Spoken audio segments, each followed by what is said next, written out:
Assalamualaikum warahmatullahi wabarakatuh. Perkenalkan, nama saya Selvina Maharani. Pada kesempatan kali ini saya ingin membahas pentingnya berbuat baik. Sebelum itu saya ingin bertanya kepada kalian semua, pernah gak sih kalian merasa sudah berbuat baik tapi orang lain tidak merasakan kebaikan itu? Atau kalian berbuat baik tapi hasilnya menyakitkan? Sejak saat itu saya sadar bahwa berbuat baik bukan hanya sekadar berbuat baik saja, tapi tidak sesederhana yang kita pikirkan juga.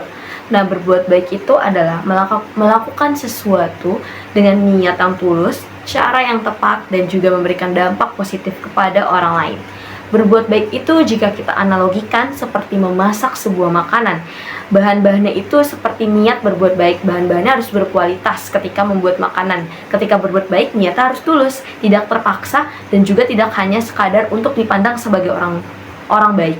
Kedua, cara memasaknya. Cara memasaknya itu kalau berbuat baik itu harus benar, tepat, tidak asal-asalan. Begitu juga dengan berbuat baik, caranya harus benar, baik versi kita maupun versi orang lain, sehingga kita harus memikirkan perasaan orang lain, harus peka juga. Nah, yang ketiga, penyajian makanannya. Penyajian makanan harus menarik, harus rapi, harus bersih, agar orang lain mau memakan makanan tersebut, makanan yang telah kita buat. Begitu juga dengan berbuat baik.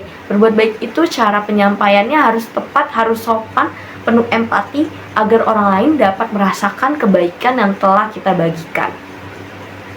Berbuat baik itu bisa kita kaitkan dengan konsep 3B, baik, benar, dan bagus. Baik itu niatnya harus tulus. Benar itu caranya, cara yang kita ambil harus benar, baik versi orang lain maupun versi diri kita sendiri. Yang ketiga itu bagus, penyampaiannya harus bagus, harus jelas, dan juga penuh empati agar orang lain bisa merasakan kebaikan kita. Contoh nyatanya dapat kita lihat dari almarhum Vidi Aldiano. Beliau bukan hanya sekadar penyanyi, tapi juga sebagai sosok yang dikenal sebagai orang yang memiliki energi positif atau sering berbagi, sering melakukan kebaikan. Nah, ketika Vidi Aldiano bercerita atau terbuka tentang penyakitnya, beliau bukan hanya sekadar bercerita, tapi juga mengedukasi orang lain tentang kesehatan, tentang pentingnya menjaga kesehatan dengan cara tidak menakut-nakuti, tetapi dengan cara yang informatif, sehingga orang lain dapat merasakan kebaikan yang sedang beliau bagikan kepada orang sekitarnya. Nah, maka dari itu, berbuat baik itu sangat penting sekali. Berbuat baik bukan hanya sekadar melakukan sesuatu, tapi bagaimana orang lain dapat merasakan dampaknya dari berbuat baik. Terima kasih. Wassalamualaikum warahmatullahi wabarakatuh.